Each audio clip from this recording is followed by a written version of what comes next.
सूरत यहाँ चल रही है अहज़ाब। तो 22वें पारे के बिल्कुल शुरू में अल्लाह तबारक व तआला ने अज़वाजे मुतहरात से खिताब किया है और सारी उम्मत की ख़वातीन को समझाया है। खास मकाम है समझने वाला। अल्लाह करीम ने बिल्कुल शुरू में कहा कि ए महबूब अलैहिस्सलाम की बीवियों, आपका मकाम लोगों में से जरा इम्तियाजी है, सो तकवा इख्तियार करो। गैर महरम मर्दों के साथ नरम लहजे में बात ना करो। नरम लहजे में गैर महरम के साथ बात, बस अपने काम की बात करो, और वो भी इस तरह बात करो जिस तरह बेरुखी से होती है। औरतें नरम लहजों के साथ गैर महरमों के साथ गुफ्तगू न करो। और फिर इरशाद फरमाया जा रहा है कि जरूरत के मुताबिक बात करो, ज्यादा बात भी ना करो। अपने घरों में रहो और जमाना जहलियत की तरह ज़ेबो ज़ीनत की नुमाइश ना करो। नमाज और ज़कात, अल्लाह और उसके रसूल सल्लल्लाहु अलैहि वसल्लम की अताअत पर कारबंद रहो, और जो ऐसा करेंगी तो उनको दोहरा अजर मिलेगा और उनके लिए आखिरत में इज्जत की रोजी का मकाम है, रोजी का एहतमाम है। इसी मकाम पर अल्लाह करीम ने फरमाया इन्नमा युरीदुल्लाह लियुज़हिबा अन्कुमुर रिज्सा अहलल बैति व युतहिरकुम ततहीरा।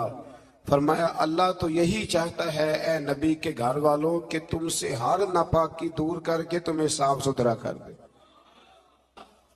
फरमाया अल्लाह तो यही चाहता है कि तुमसे हर नापाकी दूर करके तुम्हें, पीछे किसका जिक्र हो रहा था? अज़वाजे मुतहरात का, नबी पाक अलैहिस्सलाम की। तो ये जिक्र ही, ये आयत तज़किरा ही अज़वाज के तज़किरे में आया है। बहुत सारे लोग कहते हैं अहले बैत में बीवियां शामिल ही नहीं, ये सिर्फ हुजूर अलैहिस्सलाम के वो अहले बैत हैं जो हजरत अली, सैयदा फातिमा और उनकी औलाद है। वो खुदा के बंदे, जब आपसे पूछा जाता है घर वालों का क्या हाल है, तो बीवियां मुराद होती हैं कि नहीं? जब पूछा जाता है कि घर वालों का क्या हाल है, सिर्फ बच्चे मुराद होते हैं कि बीवी भी मुराद होती है? तो ये अजीब फलसफा है कि यहाँ लोग क्या करते हैं, कहते हैं सिर्फ अहले बैत से हुजूर सल्लल्लाहु अलैहि वसल्लम के औलाद मुराद है, बीवियां मुराद नहीं। तो ये सिरे से बात ही दुरुस्त नहीं है। जब अहले बैत की बात होगी तो हुजूर की सारी अज़वाज अहले बैत में शामिल, ये समझ ले बात, क्योंकि यहाँ तज़किरा ही अज़वाज मुतहरात का चला आ रहा है। फिर इससे आगे आयत नंबर 35 में मोमिन मर्दों और औरतों की इकट्ठी सिफात का बयान है। अल्लाह तबारक व तआला ने फरमाया कि मोमिन मर्द इताअत शार होते हैं, सदाकत शार होते हैं, सब्र और रज़ा का पैकर होते हैं। उनके दिल अल्लाह के हुजूर इज्ज़ और तवाज़ु के खुगर होते हैं। वो सदकात देने वाले होते हैं, रोजेदार होते हैं, अपनी हया और इज्जत की हिफाजत करने वाले होते हैं, और अल्लाह का कसरत से जिक्र करने वाले होते हैं। और उनके लिए अल्लाह ने बख्शीश और अजरे अजीम की नेमतें तैयार की हुई। फिर आयत नंबर 36 में फरमाया ना किसी मोमिन मर्द और ना किसी मोमिन औरत के लिए ये जायज है कि जब अल्लाह और उसका रसूल को फैसला फरमा दें तो इनके लिए अपने इस काम में कोई इख्तियार रह जाए। इस आयत की थोड़ी तफसीर जरूरी है, इसकी थोड़ी तफसील कर देता हूं। हुआ यह था कि नबी करीम अलैहिस्सलातु वस्सलाम ने अपने एक गुलाम के साथ अपनी एक अजीजा जो हुजूर की रिश्तेदार बनती थी, हजरत ज़ैनब बिनते जहश, उनका निकाह करना चाहा। पैगाम निकाह भेजा।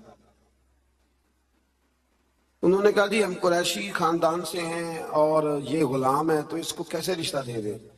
हालांकि हुजूर ने पैगाम भेजा था, इतने बड़े हम हो के तो एक गुलाम को रिश्ता दे दे। तो अल्लाह ने हुक्म दे दिया, फरमाया जब रब रसूल हुक्म दे तो तुम्हें इख्तियार ही कोई नहीं। और जब ये आयत नाजिल हुई तो वो हजरत ज़ैनब बिनते जहश के घर वाले खुद हाजिर हुए। अर्ज की हुजूर जहां आपका दिल करता है आप बच्ची का रिश्ता फरमा दें, हम अल्लाह रसूल के हुक्म के आगे बात नहीं कर सकते।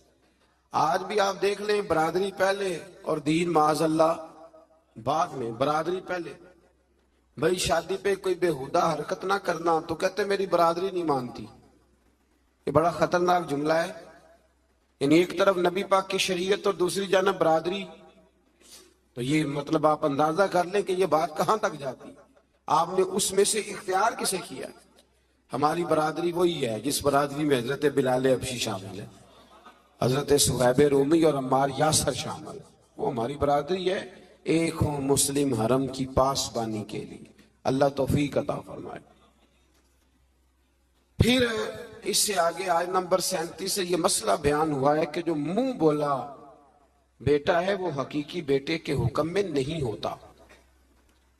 وہ حقیقی بیٹے کے حکم میں نہیں ہوتا. وہ میں پیچھے بھی بتا چکا ہوں. ہوا یہ تھا کہ ایک منہ بولے بیٹے نے طلاق دی تھی تو نبی کریم علیہ السلام کے وہ منہ بولے بیٹے تھے تو ان کی زوجہ سے حضور نے نکاح کرنا چاہا.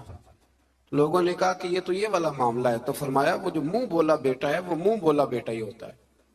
مجھ سے ایک دفعہ ایک دوست نے سوال پوچھا تھا کہ منہ بولی جو بہن ہوتی ہے تو بھئی وہ غیر محرم ہوتی ہے. منہ بولی بہن غیر، منہ بولی ماں جو ہوتی ہے نا، ایک تو یہ ہے کہ وہ کہلا کی عمر کو پہنچ جائے، اس نے بچہ چھوٹا سا لے کے پالا ہو، وہ معاملہ اور ہے. لیکن ہمارے ہاں جس طرح رشتے نہیں بن جاتے، جو اصل بہن ہوتی ہے اس کا پتہ ہی کوئی نہیں. اور بھائی جس کو اللہ رسول نے تیری بہن بنایا تجھے وہ پسند کیوں نہیں؟